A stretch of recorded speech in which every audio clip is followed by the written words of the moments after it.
It's that time of week again, Sunday, 6 p.m. Pacific. Welcome to Steve's Place. And tonight we're going to have a great guest. We're going to learn about using plasma for healing. And for those who are interested, we do have our conference VOD, video on demand, available. Just click on the QR code in the corner there. And I want to remind everyone to bump that thumbs up sign on the YouTube channel and let people know about us, on that, and help those search engines out. So, and like I was saying, we do have the Test Attack videos available, from this last conference. Just click on the QR code, and it will take you to this page here. And on this page here, you can make donations if you like, or you can take and purchase the set for $99, a lifetime thing, it's there forever, or you can buy t-shirts. So take advantage for that, and it really helps us out. I'd like to remind everyone that we are on the YouTube channel, and I'd like to encourage everyone to go up there and become a member. Just go to testatech.info, and you can click on the other box there, and it will take you to the conference when you click on Test Attack channel. Or you can go to the conference directory and speaker directories where they're sorted by conferences and speakers. You click on that, and it'll bring up the entire conference, for instance, and you can look at the speaker you want to. Okay, so everybody should at least subscribe to the YouTube channel. It costs nothing to subscribe. And what it does do, though, is when you're a subscriber, we put up new DVDs. Every week we put a couple of them up there. And this will notify you when the DVD goes up there or is available. And there's like hundreds of videos that are free, but we do have a members only section too. And but like I say, subscribe. It helps us. We're up to 19,000 subscribers. By the end of the year, I'd like to be to 20,000, and you can help us get there. And our membership is $9.99 a month. Includes all the videos that we have up there, and it also gives a badge. So the longer you're in, the color of the badge changes and that. But it's only $9.99 a month. I know sometimes $9.99 can be a heavy lift, but it's well worth it. Like I say, we have hundreds. We have over 1,500 DVDs up there right now, and normally if you were to go and buy these, it'd be like $20 for the old ones and $30 for the new ones. So here, for $9.99, you get access to everything, and this stuff you're not going to be able to find anywhere else.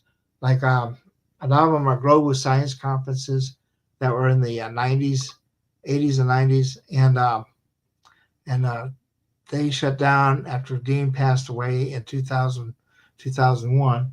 And so you're not going to see these anywhere else right now. And so there's a lot of good information. Unfortunately, like I say, time moves on, but this is a great archive of material. So without further ado, let me introduce you to our guest, Paul Harris. Hey, Steve. Yeah, there we go. Great to be with you this evening. And Paul's out of Canada, and he's been working on this plasma-driven device. Okay, and plasma is the fourth state of matter, and no one really has a good handle on plasma. I mean, they've been working on it for years, but in many physics books, it's a relatively new phenomenon. So without further ado, I'm going to hand it over to you, Paul. Sure. Yeah, great. Thanks, Steve. Yeah, my name's Paul Harris. I'm going to talk a little bit tonight about the Quantaphi and the Theraphi, two sort of electrotherapy devices that utilize light and sound, plasma, Tesla coils, Tesla sort of technology that drives everything, and Yeah, they've been around for a while now, and I'll tell you a little bit about myself because I've done a few odd things over the years, and usually just do a couple talks a year. But this first time on Tesla Tech, so it's pretty exciting to be here. So the Theraphi, basically, well, a little bit about myself. I consider myself a philosopher of nature and electrician. My primary interests for a long time have been energy, food, and medicine. And if we have a way of making energy for very affordable, if not having energy on demand in unlimited quantities, there's so much potential for the future of humanity when we can reach that level. And I think we're really close right now. And so the other areas of my focus have been herbology and making plant medicines. I teach courses in practical alchemy, and I also work with sustainable agriculture and regenerative agriculture to find better, more efficient ways of making food and doing it without any waste. So when I was a kid, every year I asked my parents, for a chemistry set for my birthday and Christmas, and every year I never got one. Then they said, "Oh yeah, we're not going to get you a chemistry set because you'll end up blowing yourself up." So they ended up getting me an electronics kit from Radio Shack instead. And yeah, I built so many circuits when I was a kid, from building radio receivers and spark gap transmitters and all the cool things that this little electronics kit could do. So that kind of got me into electronics, and I started at a young age, and I was pretty well self-taught. And I kind of got into plasmas via the microwave. The microwave oven kind of came out back in the 70s, and everybody sort of had one, or they eventually got one, but they started out, just a few kids on the block had one. And I went over to my friend's place, and he had this very similar one to this. And I said, "Wow, it's amazing. What does it do?" And he says, "Well, it, cooks food in there, and you can, it heats it up, and it, vibrates the water molecules and it heats up the food somehow." And he said, "There's only one thing you can't do, though. You can't put metal in the microwave." And I said, "Oh, okay. Well, what happens if you do?" And so we tried it out, and we put a glass in there with like a gold painted rim on there, and this plasma appeared in the microwave. And that's kind of my introduction to plasmas, and I kind of got hooked from there on. And I built a lot of little labs in my room since I was a kid, and had electronics workspaces. And I found some old photos the other day that are kind of interesting from a long time ago. And I was working with, high voltage, and that was primarily my biggest interest, was into small electronics. But I always like to make sparks, and how do I make them bigger and better and stronger? And these are some old photos I took with, old 35 millimeter film, exposed on high voltage plates. And that's one of a leaf and one of my fingers when I was very young. And what this was doing is creating a plasma around your body with the high voltage. And you can see colors get exposed on the film, and all the traces of the streamers of the plasma. And so that became a real fascination of mine. And, stories were coming out that, this Kirlian photography took pictures of your aura, and you could see deficiencies in your aura and things like that. So that really intrigued me at a young age. And later on in life, I, started looking into electromedical type things, because there's instruments out there that you'd see in the pawn shops and things, and this was like a violet ray system that had a Tesla coil inside of it and used plasma, and had all kinds of different glass apparatuses for different orifices and things like this, and you could use these directly on the surface of the skin to basically kill bacteria and stimulate the wound healing and things like that.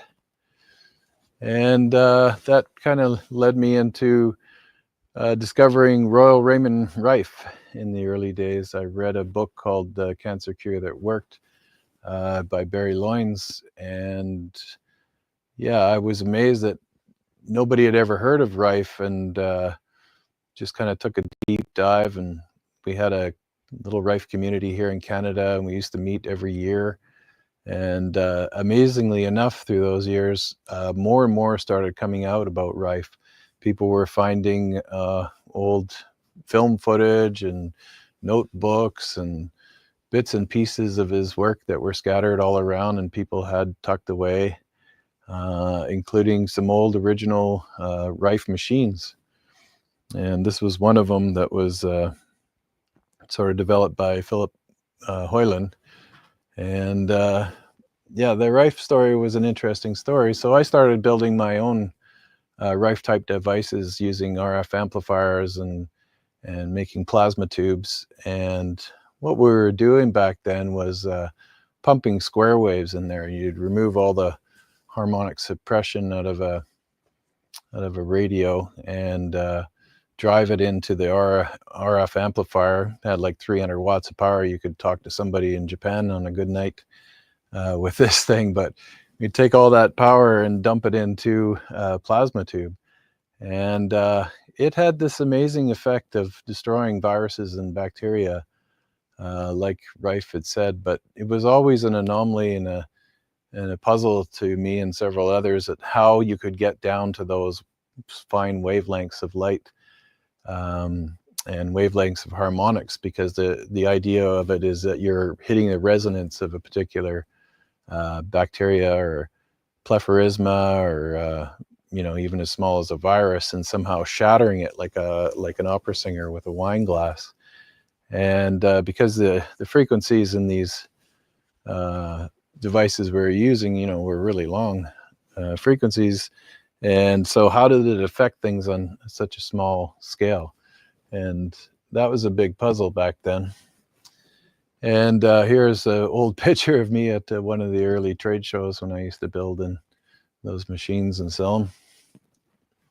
But you know, everybody back then said, oh, the body has nothing to do with electricity. It you know, that's just pseudoscience and that's just crazy talk. And I always realized that, you know, through my study of esoteric philosophy and Chinese medicine and the acupuncture systems and the meridians and that, that the body had a lot to do with electricity and how electrical fields made you feel when you were in the presence of them.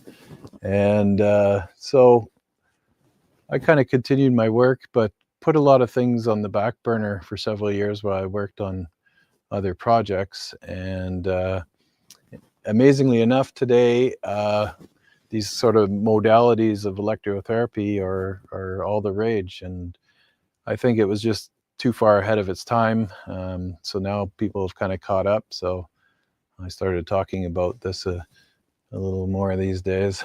But I experimented with a lot of different plasmas over the years, different noble gases, even other gases, every kind of gas on the periodic table I've put into these tubes and played with and experienced the different feelings and effects from them.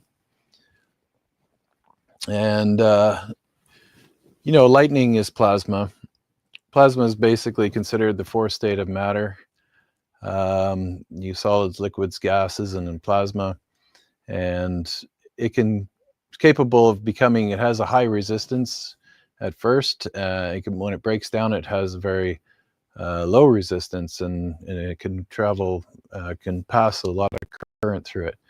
And so when lightning comes down from the sky, there's gigawatts of power in there, and we could run an entire city off one lightning bolt for a year if we were able to just capture that energy. And so that's always intrigued me, and I've always been into alternative energy generation systems and storage systems. And basically, we live in an infinite sea of energy. There's nothing but energy. And we kind of have this idea that people, again, they said, oh yeah, that's just pseudoscience, and there's no such thing as free energy, and the second law of thermodynamics and all those kind of things. But I realized, because I read a lot of Tesla's works in the early days, and he spoke about this quite a bit, that everything in the cosmos is spinning, and what keeps that spinning, and that energy is there to be tapped and harnessed for us. And so we live in an infinite sea of energy. Well, it was just that somebody was smart enough to actually put a power meter on it and bill you for it, because even the energy that's being created via hydroelectric dam or solar panels or wind power is essentially coming from these sort of physical domains that don't really cost anything. You don't have to pay for the sun or the wind or the water flows. And nowadays we have smart meters because they got smarter, and these things are capable of monitoring devices in your home and regulating them as well.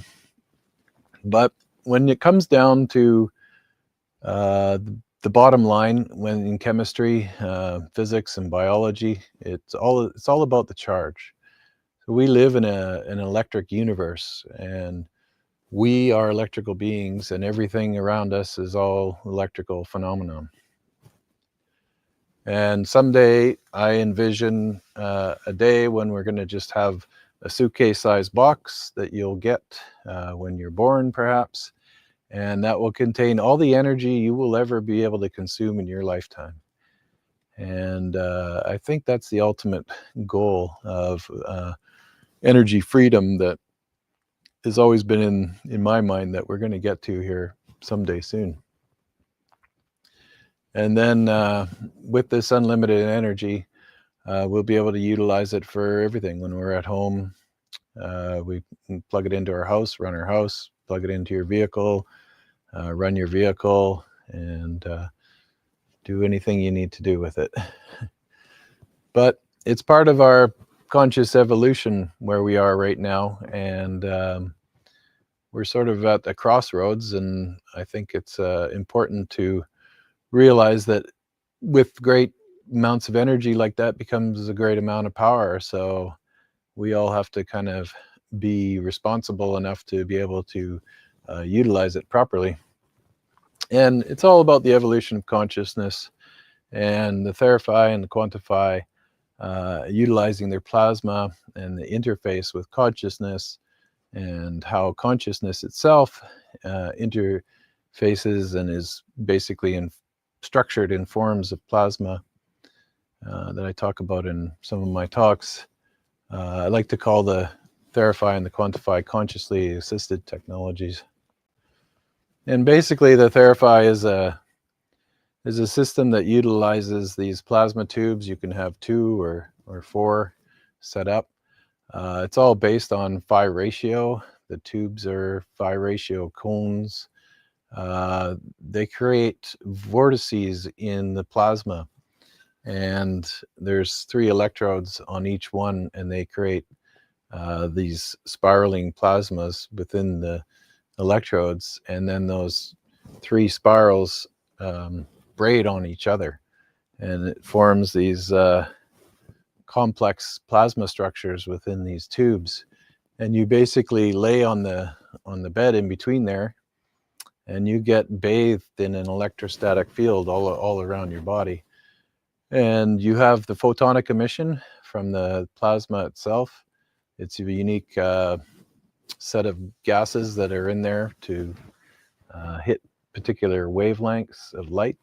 and your body absorbs it like a sponge. And I like to call it the human battery charger.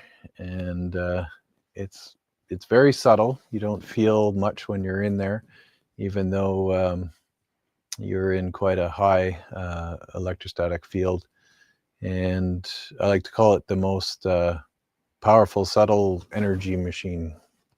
And I've been doing it for about 10 years, since the first prototype, and I've manufactured a fair number of them, and they're all over the world right now. Several people have set up their own clinics and have a full-time, made a full-time job and a business out of operating Theraphi clinics. And so what it's actually doing is creating this bioactive field, and it enables one to achieve this sort of deep state of relaxation. In this relaxed state, the body has the potential to stabilize the flight or fight response, relaxes the vagus nerve, reduces cortisol levels, improves your blood flow, and supports the body's natural healing tendencies, because the best healer of ourselves is ourselves. And it just kind of adds that little bit of a boost to the body to help it do that. So just in relaxing the vagus nerve, it's particularly important because it assists in regulating digestion, gut function, modulating heart rate, blood pressure, influences the immune system response, controls the breathing and respiration, interacts with the brain-gut axis to maintain basic homeostasis and overall health. And a lot of people have been deep meditators and things like that, and when they try out the Theraphi, they're amazed that within 3 minutes they can go into a really deep meditative space. And they say, I can go on a meditation retreat for a week, and I feel like that's how I feel after I get off of the Theraphi. So even animals, and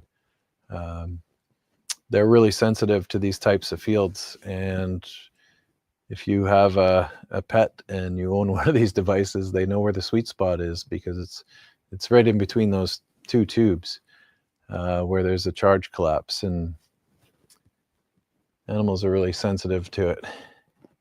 So that the main driver is an amplifier that's custom made, and it delivers frequencies that are all specifically pre-configured.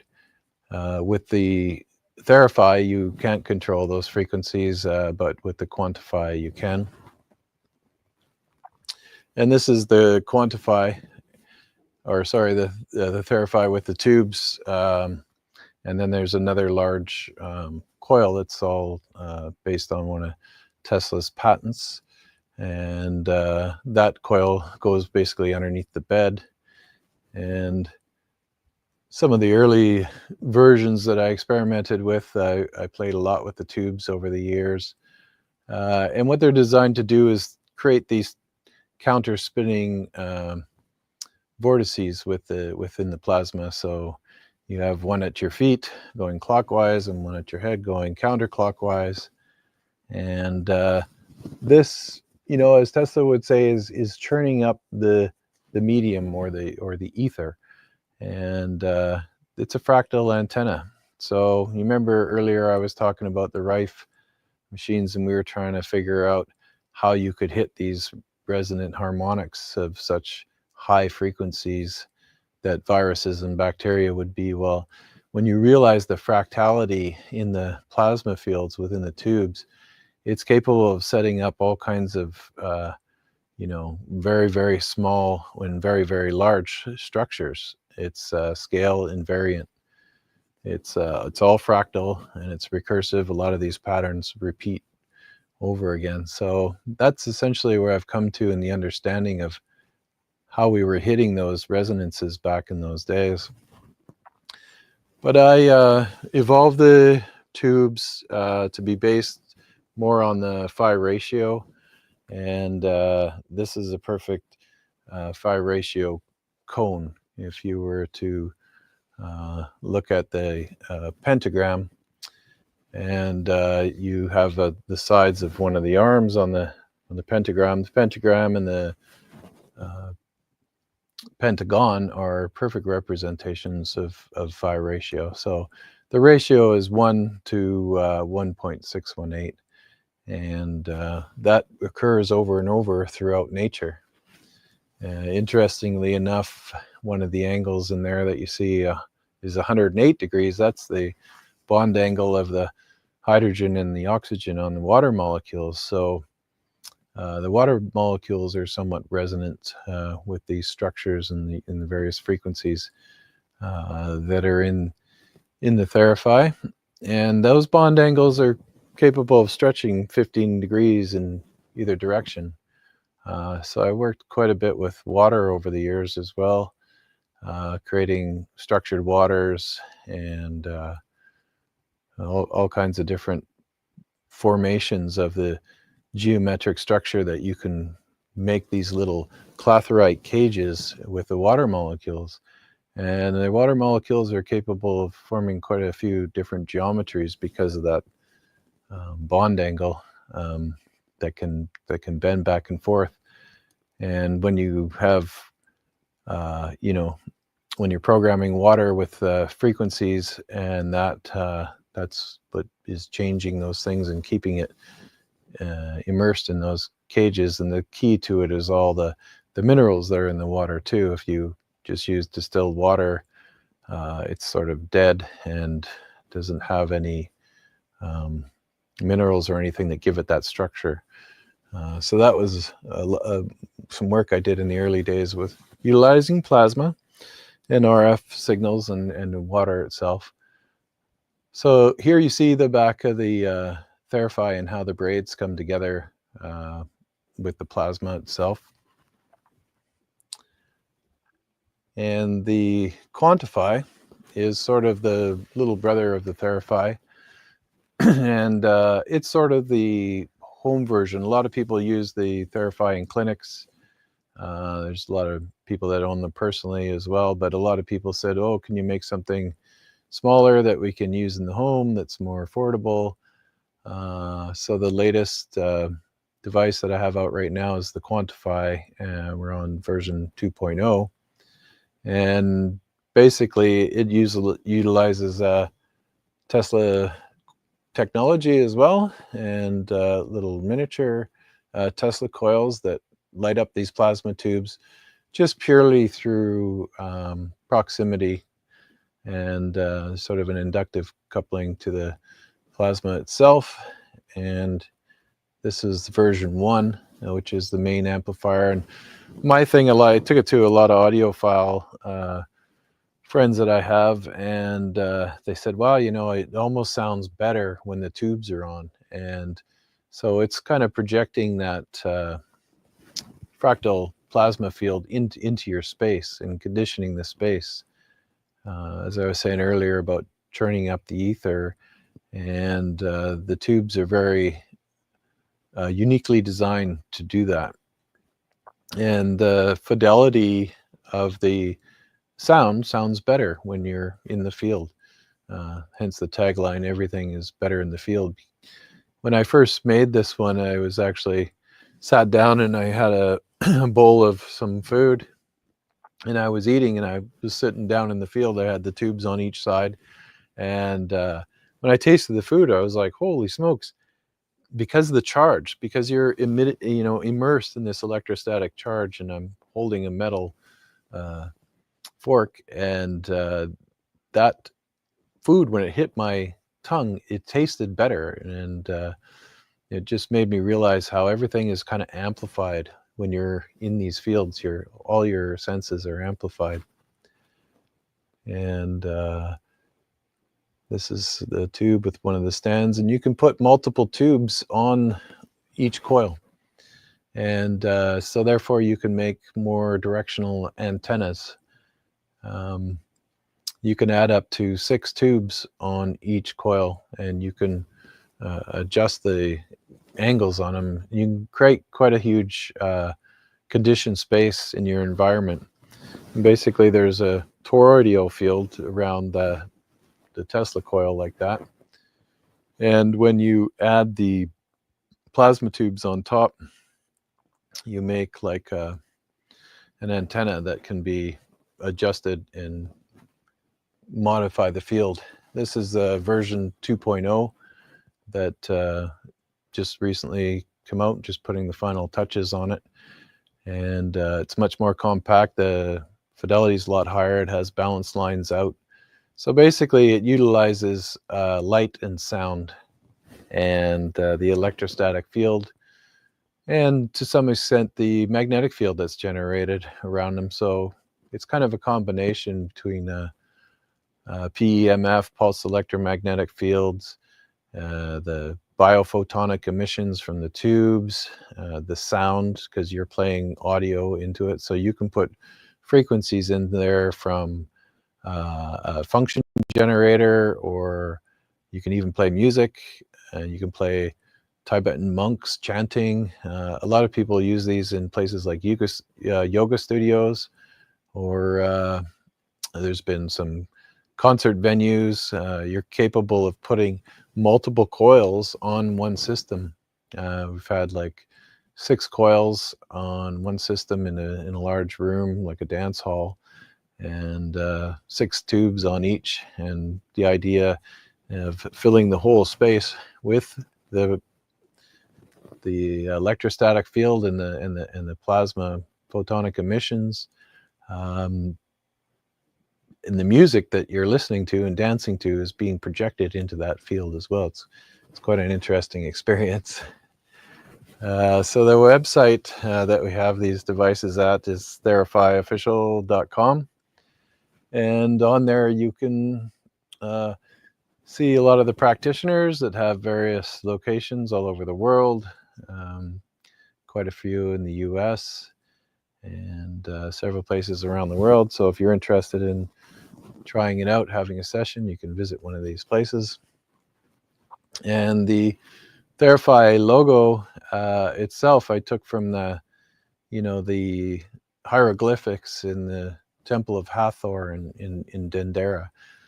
And it's interesting because those things have always been, people had different theories about them, but a lot of people say, oh, they were old light bulbs. And you go into those temples and there's no torch marks and carbon being burned on the ceiling or anything like that. So how did they light up the inside of those places while they were making the carvings and do all those things? So a lot of people believe that they were actually an ancient technology that they used, and they were actually using them for lighting. And these are some of the old hieroglyphics that are on the wall. And I was actually able to create those serpents inside of the tube playing around. I made several different tubes over the years, different shapes and sizes, and so I just pulled one of my old tubes off the shelf one day and just kind of set it on the bed, and sure enough, this serpent in plasma appeared in the field. And the word plasma itself, Irving Langmuir coined, or he called it plasma because of it emulated sort of blood plasma. It reminded him of it. And a lot of these people in the early days thought of, that it was conscious and it had some kind of awareness to it, because it conformed to various shapes and things like that. And that's one of the meanings of the original word plasma, is that it kind of conforms to space. And we see that all throughout nature, because everything sort of comes from plasma. We say plasma is the fourth state of matter, but it's also the first state of matter. And everything in the universe is primarily plasma. The whole universe is 99.99% plasma. That means that this physical matter that we live in our little speck of dust in the universe is actually a very rare anomaly. And even inside of this tube, it produced these little solitons. That's essentially how the longitudinal waves are forming within the Theraphi itself. And these are little areas of compression and rarefaction in the plasma. And the idea with the Theraphi is to basically produce these longitudinal waves that come out of the tubes and meet at the center. And when you're on the table, basically the center of your body, your Dan chin, is what I call the sweet spot, or the counter space portion where those two longitudinal waves meet. And there's a charge collapse that happens there because the tubes are designed to be phase conjugate. And in that phase conjugation, those waveforms are 180 degrees out of phase. So when they meet longitudinally in the middle, there's a charge collapse, and that collapse goes into counter space. And that's basically the premise of how to create a scalar field.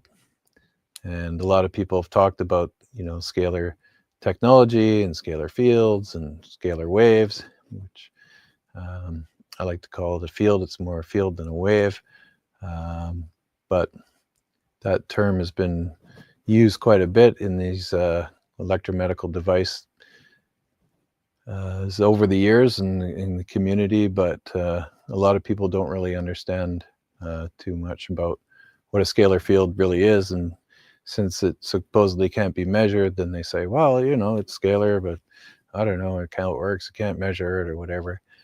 But so, yeah, I'd like to kind of clarify that for a lot of people that are out there that are just trying to understand how these things actually work and what makes them really effective and what they really are. And Sir William Crookes was one of the early experimenters with plasma that he called radiant matter. And he got that term from Faraday, and Crookes was interested in Faraday's work, and he made the original Crookes tube. And that tube evolved into many things. William Crookes was one of Tesla's mentors, and Tesla talked about him quite a bit. And he developed this Crookes tube, which evolved later into so many things: the X-ray tube, cathode ray tube, vacuum tubes, all these things. And he realized that when he connected to a DC high voltage with the anode and the cathode, he could project an image. So he had this metal. He experimented with all kinds of different things in the tubes. And when he put metal in there, it kind of created this shadow on the screen. And that's where the original concept of the cathode ray tube came from. Philo Farnsworth took it one step further when he invented the television set and the cathode ray tube as a projection of moving pictures. And he was out plowing in the field one day and moving back and forth on his tractor, cutting these rows in the field, when he had this epiphany that all he had to do was steer the electron beam back and forth across the screen really fast, and you could turn it on and off at certain points and create a picture.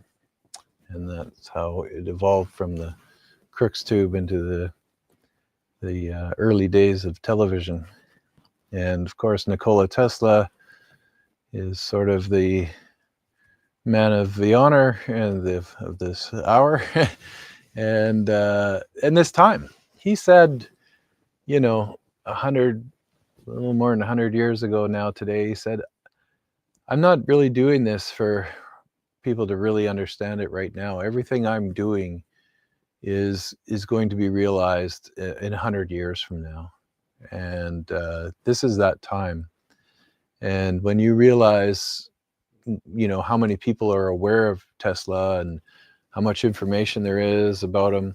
When I was a kid, there wasn't a lot. There wasn't, not a lot of information about Tesla, and I was really curious. I read all the books in the library on strange phenomenon, Sasquatch and Bigfoot and UFOs, and whenever somebody told me, not to look there, I always did, and there was more to be found. And when I told one of my teachers that, I was looking for something about Nikola Tesla, he said, "Oh, well, he invented alternating current in a motor or something like that. But, you want to check out Thomas Edison. He was a great American inventor." And so that led me to look up more information about Nikola Tesla. Back way before the internet was around. So I collected the rare books that I could find on him.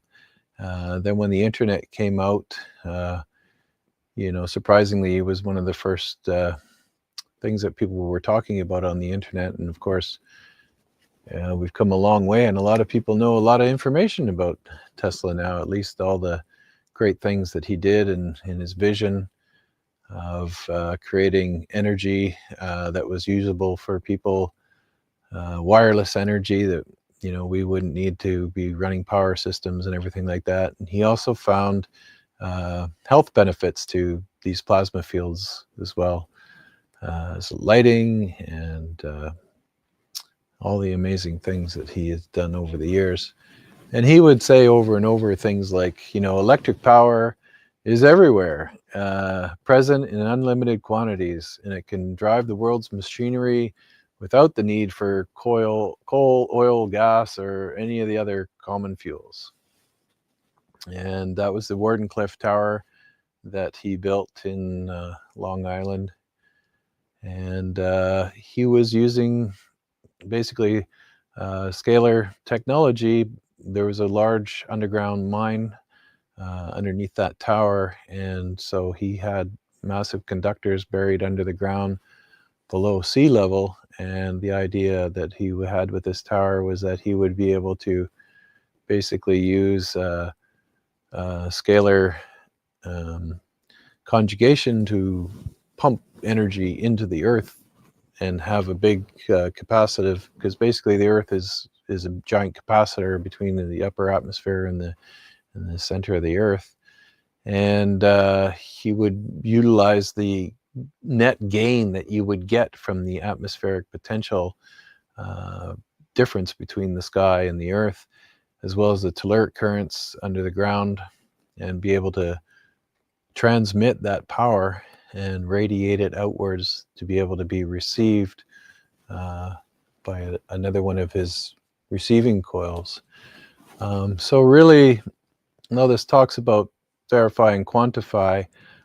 This all leads us to where we're going with a lot of this technology, and it's a lot more than just bioactive fields for their health benefits, but it's also about energy production and creating energy straight from matter and matter from energy. With plasmas, we're capable of doing material transmutations, manifestations, and of course there's all the stories of flying craft and that have utilized high voltage technology for field propulsion, or anti-gravity as it's commonly known. So those are some of the directions we're heading with, based on this technology that all got implemented into Theraphi over the years. And it's going to lead to a really interesting future. So we are basically light beings, and consciousness itself, I believe, is stored in the field. All your memories and all your thoughts, everything around you is in this charged field that's all around your body. We call it an aura or whatever. But you're capable of, you've heard stories of astral travel, and where people can actually leave and take that sort of etheric body and move all throughout time and space, and that evolves sort of into remote viewing and those kind of things. And the conscious evolution of people and this planet, and the big part about our realization of who we really are and what we're really capable is on the radar now, and we really have a good glimpse of what that could be and how to get there right now. And I think that's what we need as humanity. We need sort of a vision, something to work towards and move to. So that's been part of my vision, and yeah, I'm just kind of out there nowadays sharing that with everybody.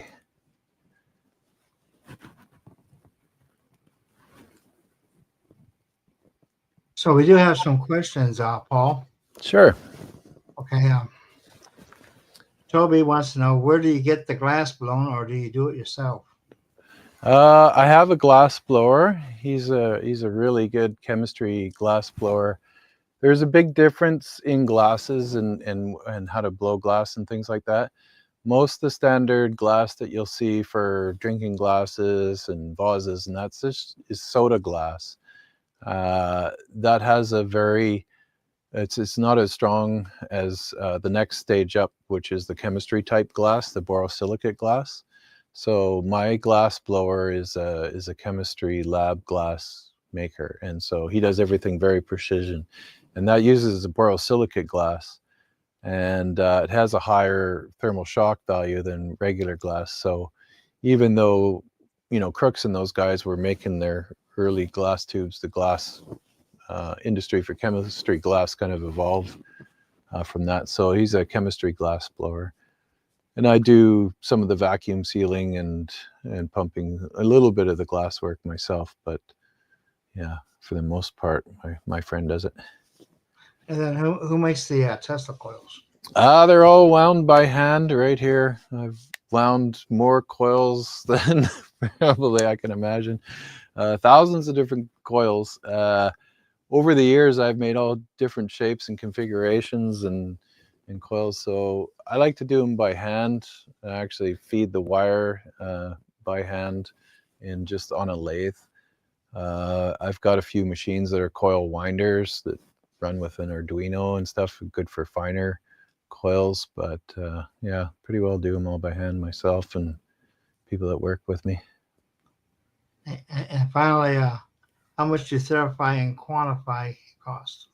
You can inquire on the website there, and yeah, fill out the form. The price range is the Quantaphi is more like a home model, and it's more in the range of $5,000, and Therapy is a little more for clinical type model. So, and then we have Amakar. She asks, can you please provide a detailed definition of what plasma actually is? Oh yeah. Well, basically, it's ionization of gases for the most part. That's what their understanding is now. But basically, when you have an atom, take a hydrogen atom, for instance, so it's a simple proton with an electron zipping around it.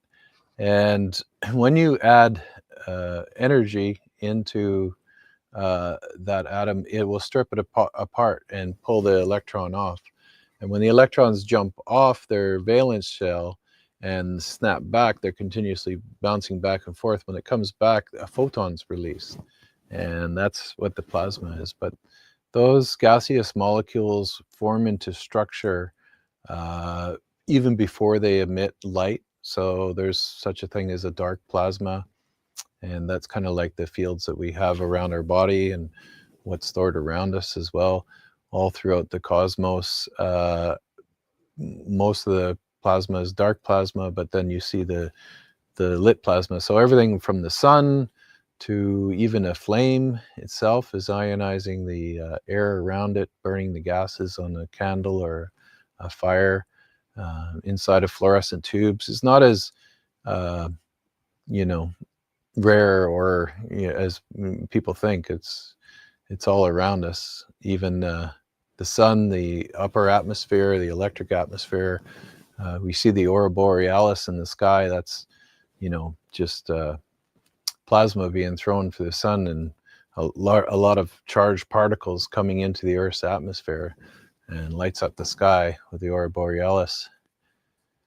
In the early days, there was Christian Birkeland, who he called them Birkeland currents, and he realized that there was, again, gigawatts of power streaming into this Earth 24/7, and that's what lights up that sky with the plasma.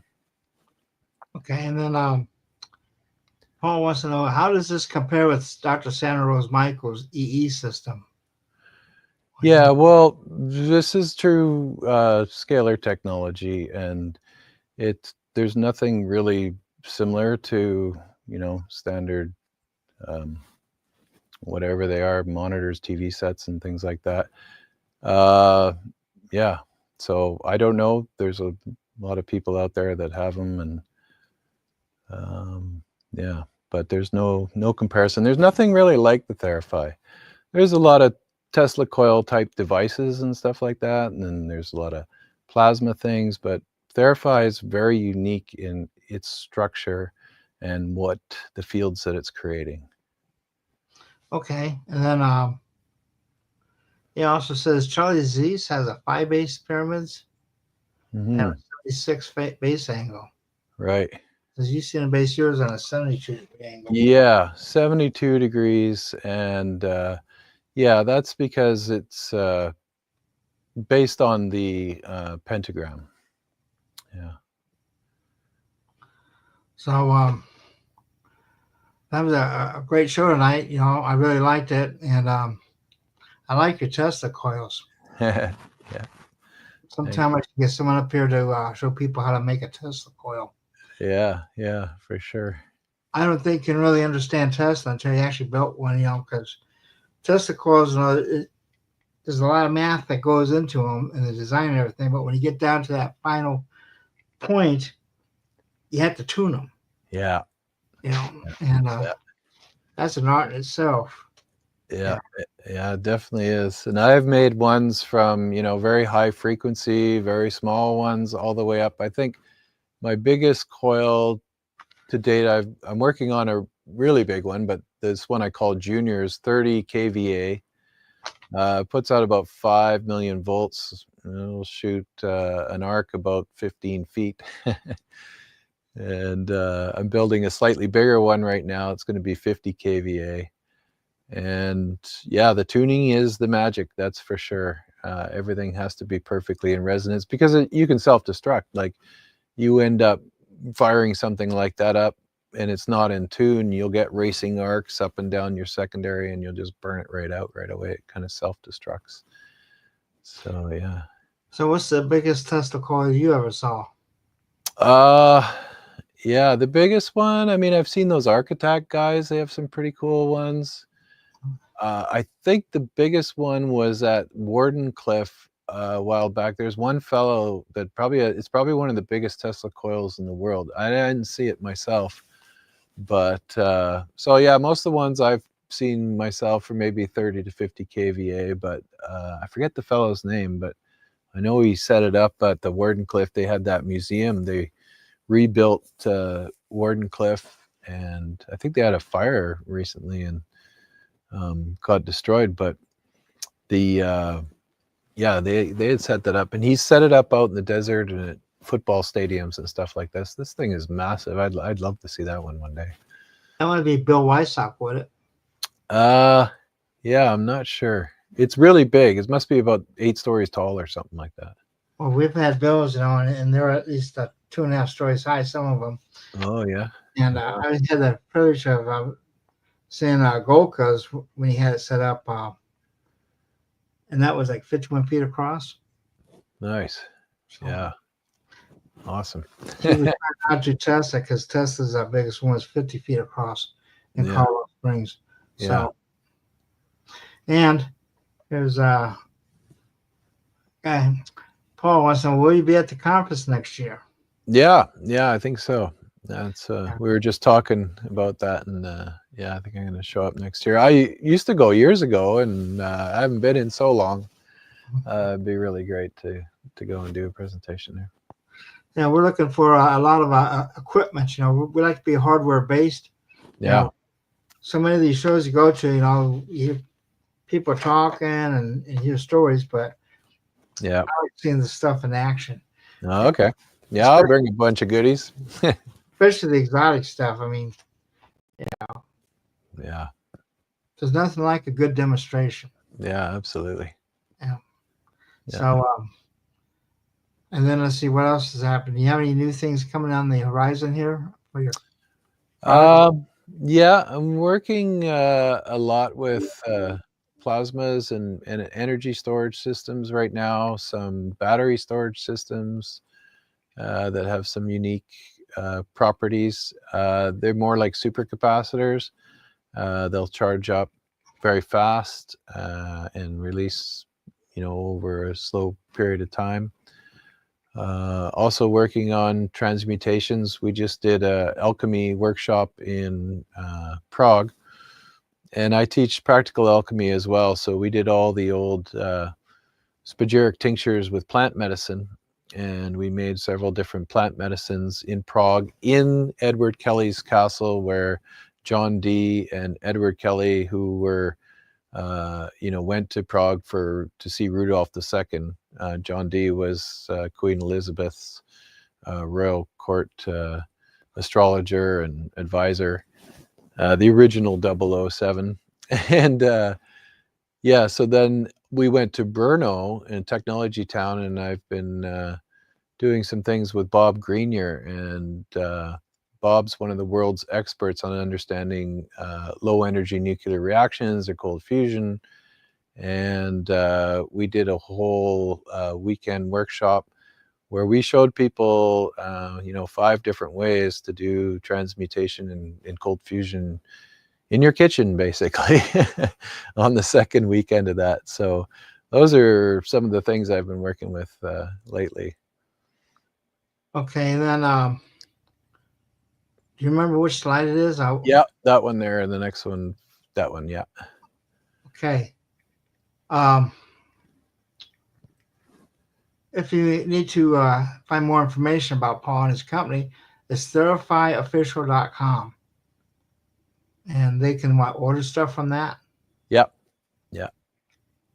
And you have both U.S. and based companies. Then Yeah, all over the world. I'm in Canada. The main warehouse there is in the US, and we ship out all over the world.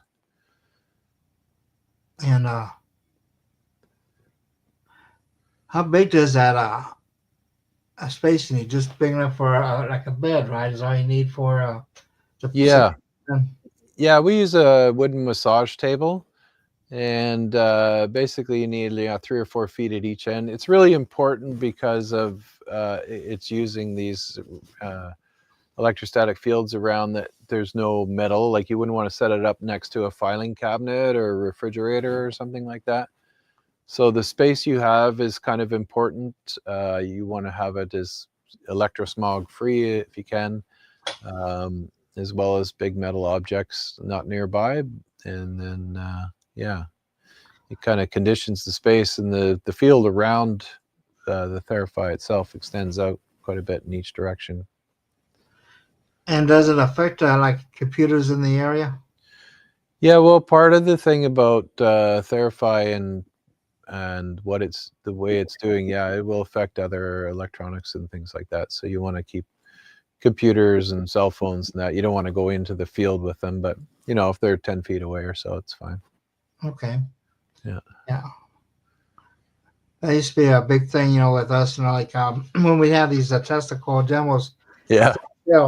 Sometimes they would set the fire alarm, and Right. and I want to tell you we're going to forbid it, but what they did is they had so much press, coming in there because we were pretty popular at the press in Colorado Springs. Right. They asked to keep going, only we had to put on a time schedule, and they would stand at points in the hotel to block the fire signals, because as soon as they turn that coil on, set that thing off. Yeah. And when that goes off, you lose all your elevators. It turns all the pilot lights off. Right. Yeah.